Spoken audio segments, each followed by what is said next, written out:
Well, today we are back to work on the K24 Cefiro build. I actually washed this thing for the first time since before the project started, and man, this thing had like an inch of pollen on it, and it looks so much better now. I don't even like this color. I want to repaint the whole car. I plan to, but just seeing the car clean, it's so much more motivating. I've talked about this before, but having the car kind of look the part of what it's gonna look like when it's done definitely helps me, at least, with motivation during the project. If it looks like monster truck suspension and stock little 15-inch wheels and stuff, it's hard to visualize the end result. Whereas when you see it looking good, you're like, man, I gotta get this thing done. So anyway, that being said, it's time to get some more work done on it. So we've built the downpipe, the wastegate recirc, and like the first 2/3 of the exhaust. So where we're gonna start today is building out the last bit of the exhaust to the muffler, and we've got some interior upgrades to do, and there's plenty of work to be done. We just need to start doing it. So let's get this thing on the lift. It's a little bit challenging with these side skirts, and then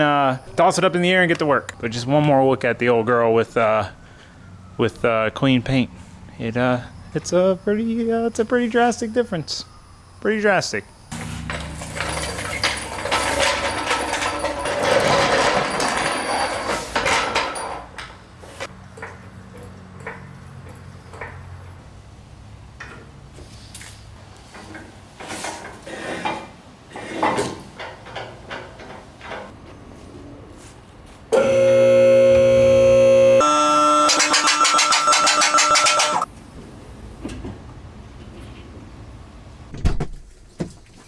So before we get started with today's video, I wanted to talk to you about today's video sponsor, Drift. So I really like getting into my car, getting into my vehicle, and having a familiar smell, because it just kind of reminds me of what I do in that. Like this truck, it's towing the trailer to events and traveling around the country. It's nice to have a nice smell to remind you of that. Drift is a natural air care subscription service. They combine this nice, sleek, minimalistic package with fresh scent, so you end up with something that stands out while blending in. So I got their room spray and wood visor clip. I absolutely love this thing. It blends in so well, and the scent is amazing. It's such a warm, inviting scent that it makes me feel at home when I'm on the road. It's just so welcoming when I get into the truck. And it's completely customizable. You can add, swap, cancel anytime. You can pick your type of scent, and you can pick your type of device, whether it be the clip or the room spray. You have so many options. You can customize it any way you want. You also can do it on your schedule. You're not beholden to some specific schedule. You can pick how often you want it to be delivered. If you don't need it that much, you don't have to get it delivered all the time. But if you do need it all the time like me, because this thing smells like sweaty helmets and fuel-soaked clothes and all the stuff that comes along with racing, you can do that too. It's up to you. So if you're interested in getting what is realistically the last air freshener you'll ever need, head to drift.com/Taylor. I have a link for you guys down in the description. The promo code is Taylor, and new customers can get 60% off a wood visor starter kit and room spray set, plus free shipping. So it's basically $8 for a $20 valued set. Pretty good. So huge shout out to Drift for sponsoring this video. We have a big project coming up, more on that later, but we need all the help we can get. So huge thanks to them for sponsoring this video. But for now, it is time to get back to work. All right, so here is what we've got so far. Downpipe comes down, V-banded here. It's a real tight fit. We've got from the V-band our flex joint, a 45 that's tucked up as tight as possible. It's almost above the frame rail. We're within an 1/8 inch of all our contact points on the trans mount. We then pie cut it up, boom, to here to get our nice angle to take this 4-foot straight section, gradually cross it over because the exhaust needs to exit on this side. The factory Nissan engine, the RB, the exhaust was meant to run down this side, so it's a little bit challenging with the K-Series coming out the opposite side, but we've now got it pretty well crossed over, and this is where we're building from. So we've already built the mount here. I bent up this piece of aluminum, welded a pipe section on there, and hose clamped it to that, so that allows it to be a pretty rigid mount that doesn't have a ton of flex in it, but has enough flex and can slide in the clamps and can move if there's an impact instead of cracking and breaking welds.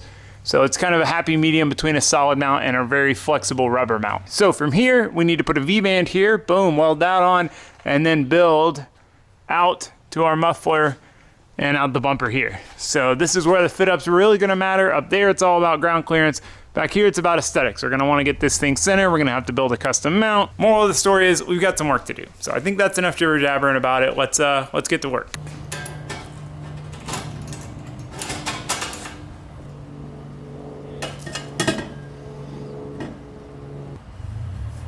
Well, this might be a little easier than expected. Pretty much go straight through here with minimal clearance issues. And then we're gonna be pretty well lined up for the back.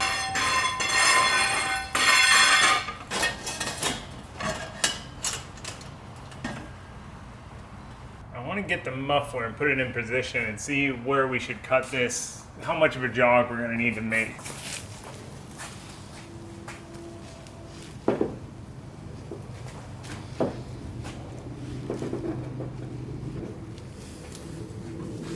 But this should pan out pretty nice. Tight here, we're tight to the diff. We've got about a finger gap to the axle. I was originally gonna keep it tucked up and kind of pie cut around the axle and stuff, but we're still gonna end up with the same low point. And I mean, we could only get it, I mean, really, this is about as high as we could get it. We could just have it a little higher before and maybe a little higher after, but you know, this works. So obviously we need to cut this shorter to get that jog. Probably gonna give ourselves a good bit of room and go to about here, but we also need to add a flex joint in here. Since that's a more rigid mount, we wanna have some flex for this back half since it's gonna be mounted on a softer, typical traditional style mount, like this guy here. The other reason for having a flex joint here is so if we ever get hit in the rear or we wall tap, something hits the exhaust in the back, it can flex that flex joint instead of going into the rest of the exhaust all the way up to the downpipe where our first flex joint is. So it just kind of isolates it. So ideally, if anything got damaged, it would just be this back half. So that's the plan at least. I like to have a couple flex joints in, especially one close to the rear for that reason, because it's exposed coming out to the bumper like that. So anyway, we need to pull this out, chop and put a flex joint probably right about here, and then figure out our length from there and then cut that. So enough jibber jabbering, let's get back to work.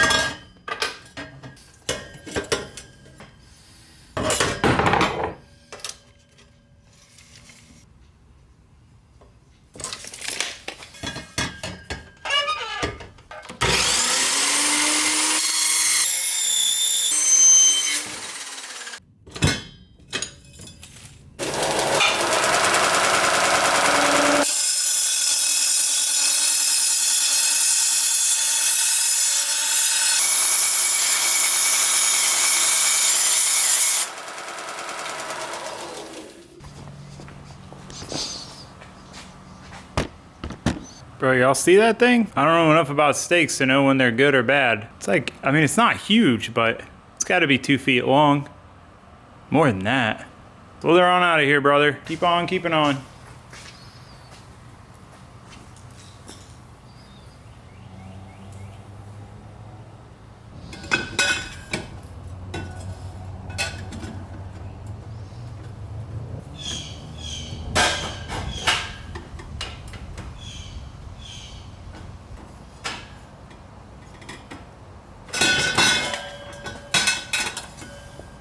All right, well, we got it kind of taped up. It just kept wanting to fall apart. Apparently 4 pieces don't like to stay together as well as 2. It's about where we want it with the flex joint not flexed any direction, if that makes any sense. So yeah, time to pull the welder out here and get to tacking.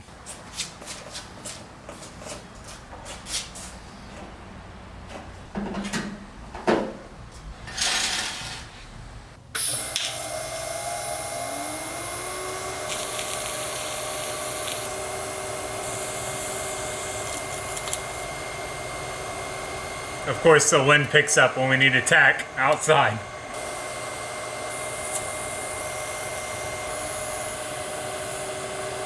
All right, the wind's not dying down any, so that's as many as we can get.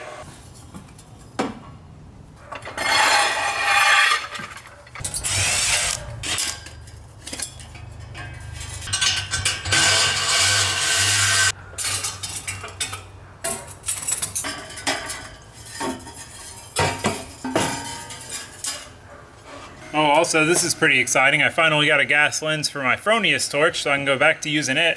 I like it a lot better. I just wasn't able to use the big cups on it for stainless. I've got some smaller back caps coming as well, but I am excited.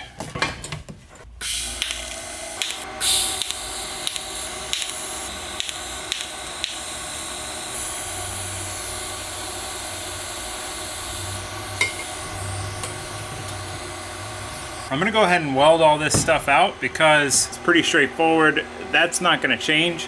I normally like to wait until it's completed, but we're gonna go ahead and weld it out and then we'll work on building the rest.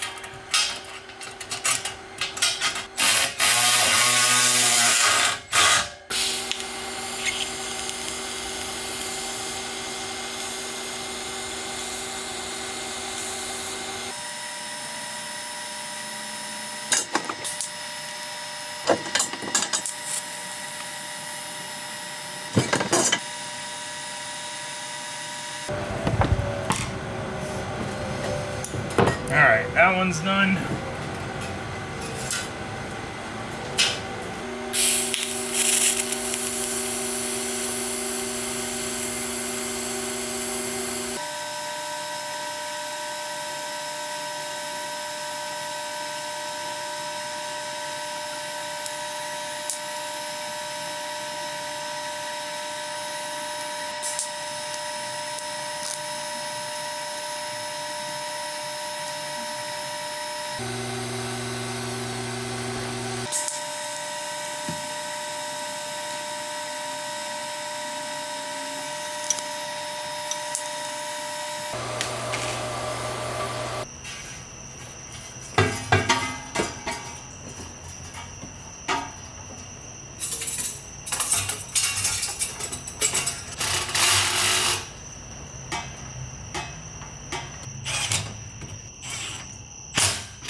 That's about perfect for now. We got that, we got the muffler.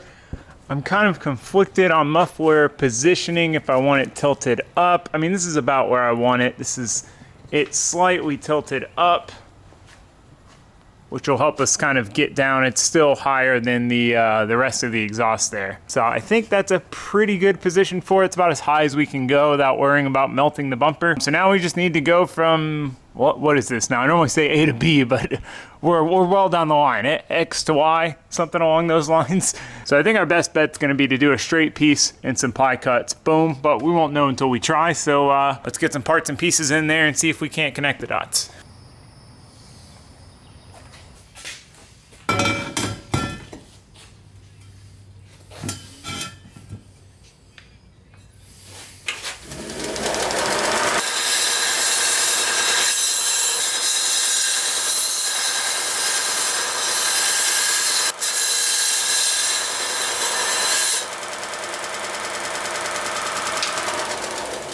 Well, I forgot I had this little leftover piece. This actually might be about the right length. Let's try it. Mainly just want to see where this is going to end up. Oh, we might be able to go straight on, maybe with like a slight angle in this piece. So we need to cut the next piece basically full length. I'm going to remark it, and we'll just whittle it down if we need to.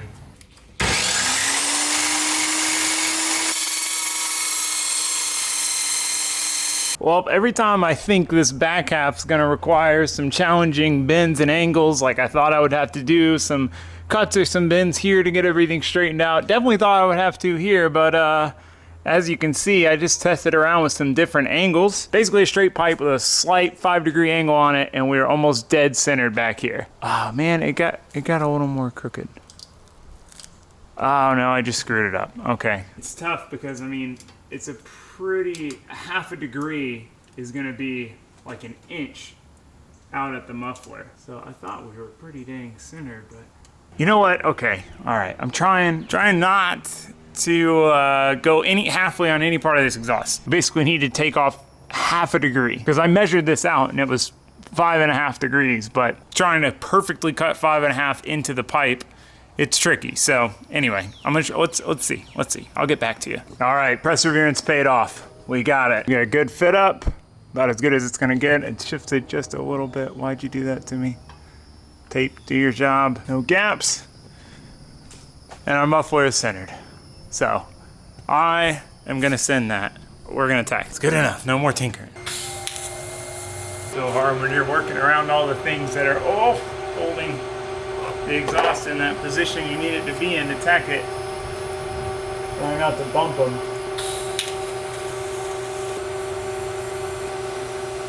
Need to make sure the muffler is rotated correctly. It looks like it is, but I'm going to pull this plastic off before I commit to tacking the pipe to it.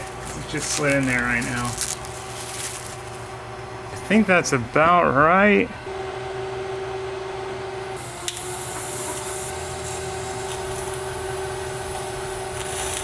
Oh, these came in strong that time. All right.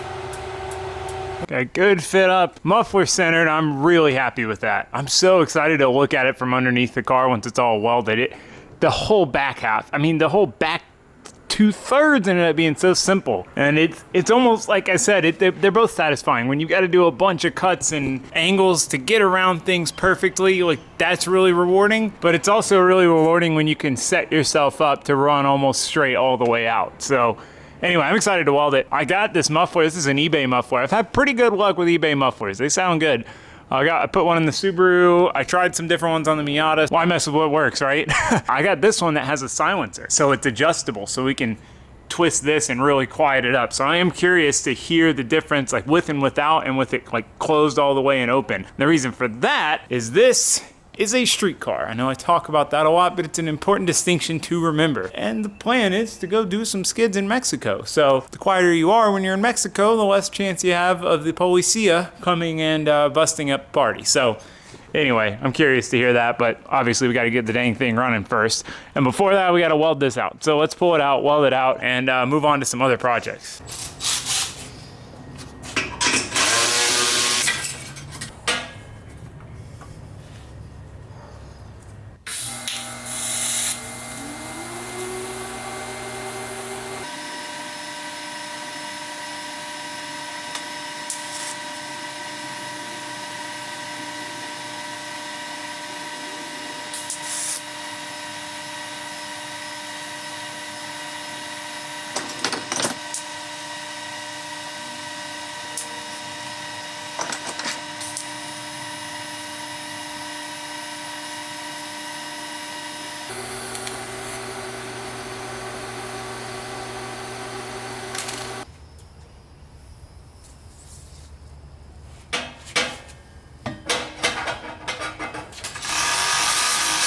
All right. Well, I wish I could say that we are done and dusted with this, but we still have to hang it. First one, easy. Second one's gonna be tricky Ricky. All right, well, here's where we're at so far. Skates all the way down, boom, and then out.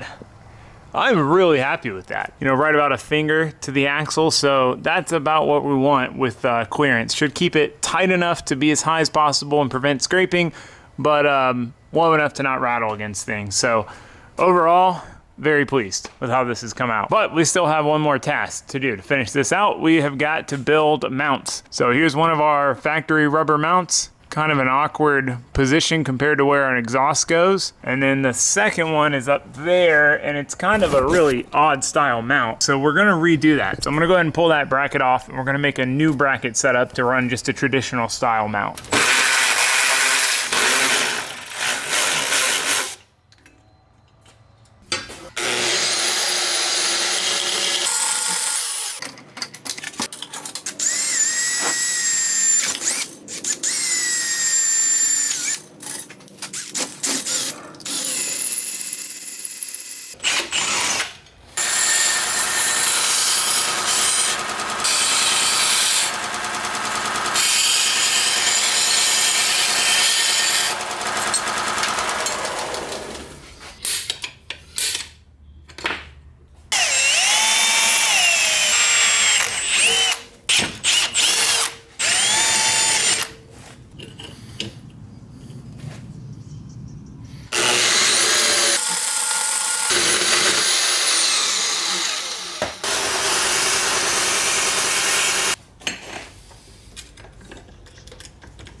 Beautiful.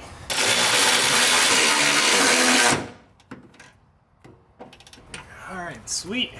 That came out pretty good. We got some rubber hangers on the way to basically go here, and then we'll weld another stainless rod here, and then that'll go into the bottom side of it, and then boom, our exhaust is fully hung.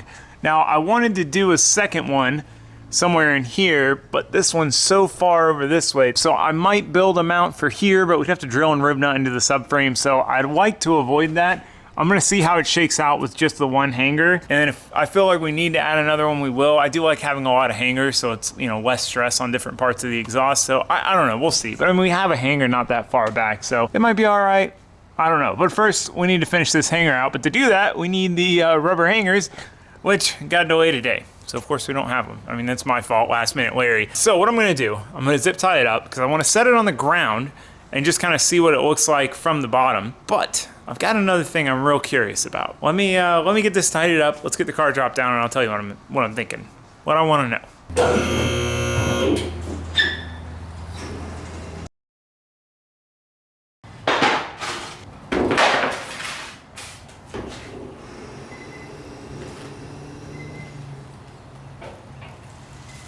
All right, we'll try to take a look under while it's on the ramps here. Oh yeah, we're good. I mean, that back V-band, if it's not level with the frame rail, it's just below it. But overall, it is tucked up about as high as it can get, which is the main goal. See what the muffler looks like from the back. It looks really ugly with the silencer in it, I'll say that much, but obviously, we're probably gonna take that out for the first start. I am curious how much it changes it. It would just be nice, I don't know. I just figured, hey, the silencer would be handy for some stealthy missions. But overall, it looks good. Seeing it on the ground, I wanna say the muffler could have stood to be a little bigger. I could have gone with, I think that's a 4, I think this is 4-inch. Clean, discreet, that's the whole point of this car. All right, so the burning question. What does it weigh right now? And the reason I say right now is because we've got the exhaust complete, minus a rubber bushing and a little piece of stainless. You know, we've got the downpipe, we've got the intercooler piping, we've got the radiator, the ducting, the expansion tank.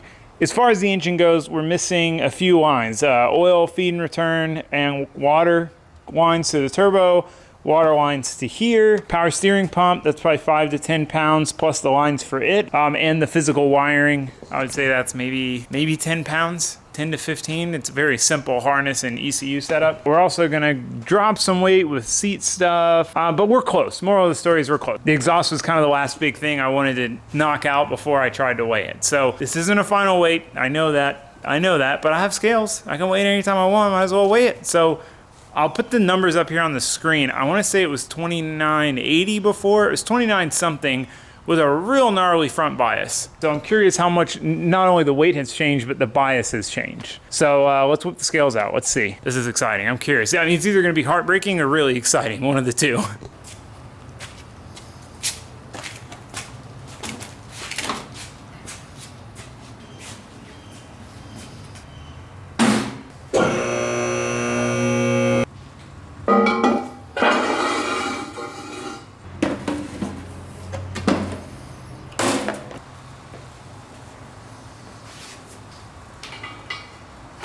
It's already 0, but we'll 0 it again.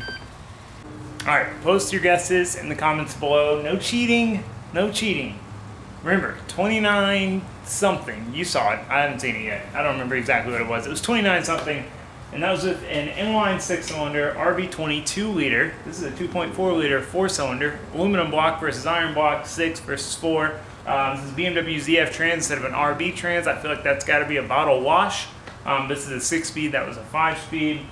Same diff and axle stuff, same, mostly the same rear stuff, different intercooler radiator setup. We had a front mount on it before. You get the idea. Let's drop it down. The biggest difference is the engine.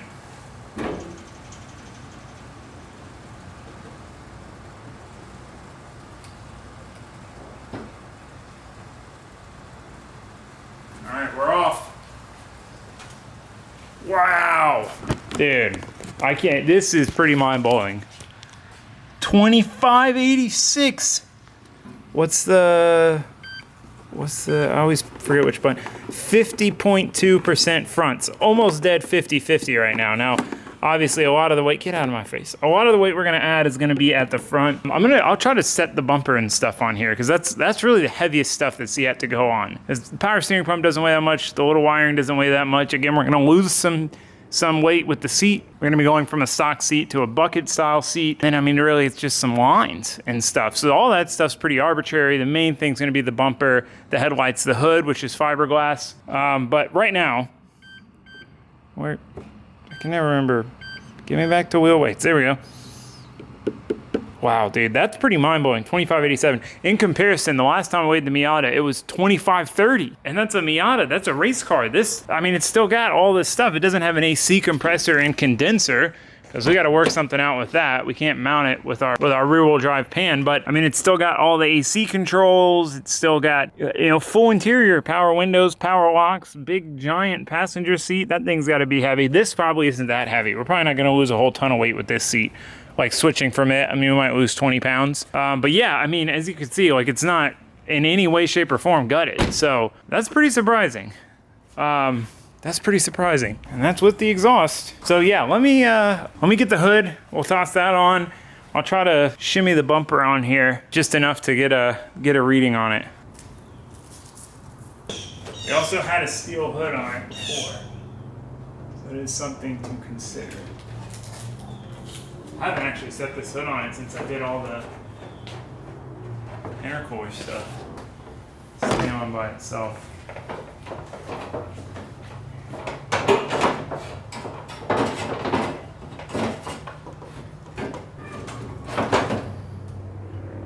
That's good enough. 2634. Oh wow, this is the first time I've seen it with the bumper back on in a long time. Wow, that's exciting. And the hood.